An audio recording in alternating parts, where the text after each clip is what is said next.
Hello, listener, and welcome to Bite-Sized Tales, the Flash Fiction audio podcast, Book 2, Chapter 8.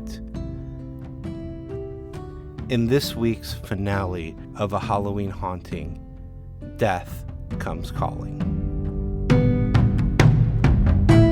A Halloween Haunting, Carmen. Written and read by Wayne Cole. While not immediately obvious to the casual observer, the man in the black suit is not human. He's gone by many names over his lifetime, but the one he currently finds the most appealing is Carmen. That's what Elizabeth calls him, and hearing it from her lips moves him in a way that he's not felt in over a millennium. Thoughts of her always distract him from his duty, but some part of him welcomes the distraction. So few mortals ever see him. Those that do never smile like she does. If they have any idea what he is, they generally just run. He stands before a horrific car wreck. The rain pours down, but his suit remains dry and untouched. One of the cars sits on its roof. The occupant has crawled out, but is oblivious to his presence. That is not who he is here for. The other car sits in the ditch with a woman behind the driver's seat. He knows everything there is to know about this woman. Most importantly, the potential for her soul to wander instead of going off with his minions. He waves his crows away. This woman is not for them. She is his purpose for being out in the storm. The time has come, but he feels the pull. Elizabeth is calling him. It's not a simple request. That woman has found an ancient right, and when she calls, it is a demand for his presence. That aspect of her annoys him to no end. A being like him should not be at anyone's beck and call. Still, it is Elizabeth, and even if he did not feel the need to go, he always wants to see her. This woman in the car, Lisa, can wait. The night swallows him, and the two humans are alone on the stormy night, sealing their fates. Elizabeth is sitting on her couch when Carmen fades out of the shadows into existence. He can tell she has a worried expression on her face, but as usual, he hides his own emotions. This had better be important, Elizabeth. You have called me away from my duty. He tries to keep the softness out of his voice. She must be taught that casual summonings will not be tolerated.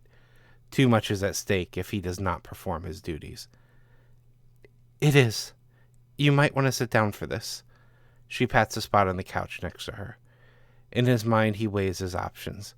Standing projects an image of power and would help cement the idea that he should not be trifled with. However, the look on her face is one of fear already. His heart screams for him to go to her, comfort. In the end, he wants to be closer to her, so he just moves and sits down next to her.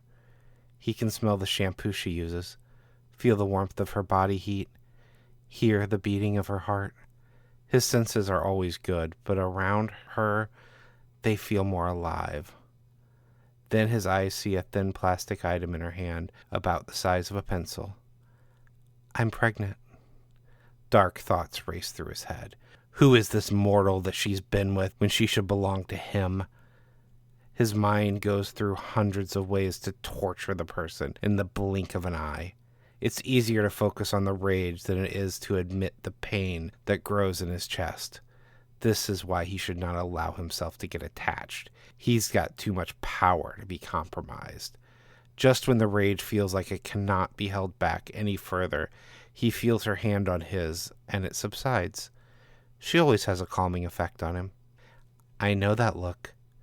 I haven't been with anyone else, so you just get that thought out of your head. She looked him directly in the eyes, and he knows that she's not lying. It's not just that he trusts her completely. No mortal can lie to him while he's gazing at their soul.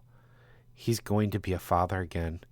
This reality is not ready for the power his offspring could wield without any of the inherent responsibilities of his station. He glances through time and sees the horrors that his son would bring upon the world and shudders. A son. He's going to have a son.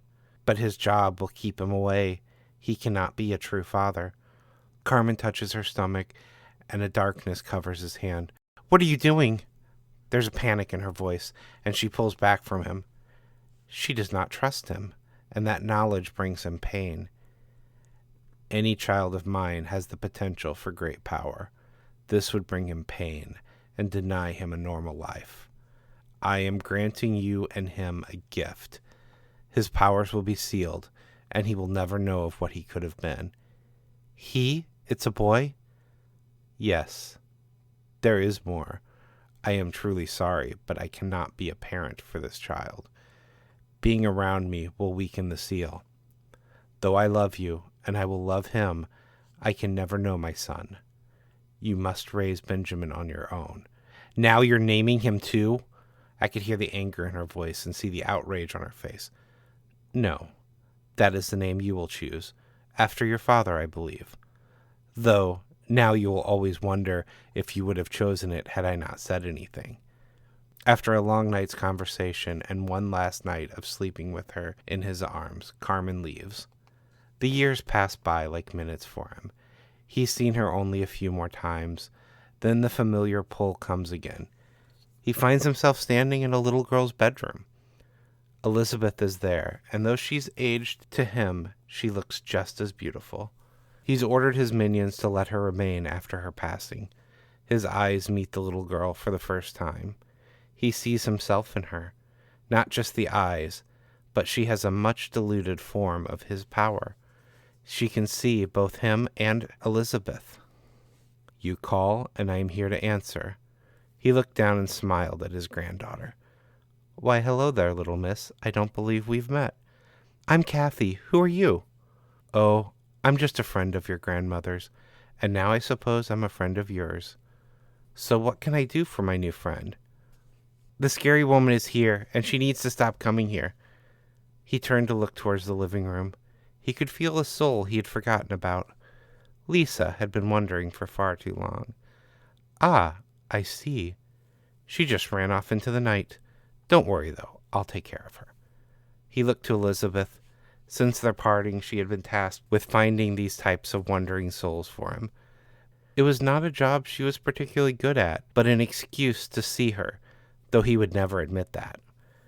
Kathy, with her gifts, would be far better at it, but she was still too young. Don't think I've forgotten about you, Elizabeth, my dear. She's almost ready to take your place, and when that day comes, I'll be back for you. Carmen turned and went off into the night to finally complete the job he started 35 years ago. A soul needed to be escorted to the afterlife. Author's note. The entire journey of these Halloween haunting stories was quite interesting to me, seeing how the story shifted from the different perspectives, how it developed over time. This final part was the most inhuman of the perspectives, but I feel tied everything up nicely. It gives the final reveals and lets you know how everything came about.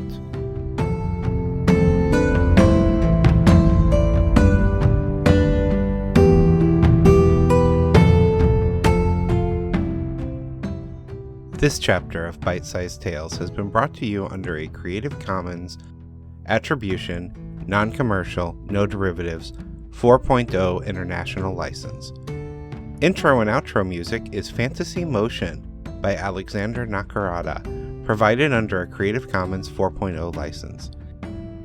If you enjoyed what you heard today, we would greatly appreciate reviews and recommendations to your friends. Finally, for more information about our authors, please visit bitesizedtales.com.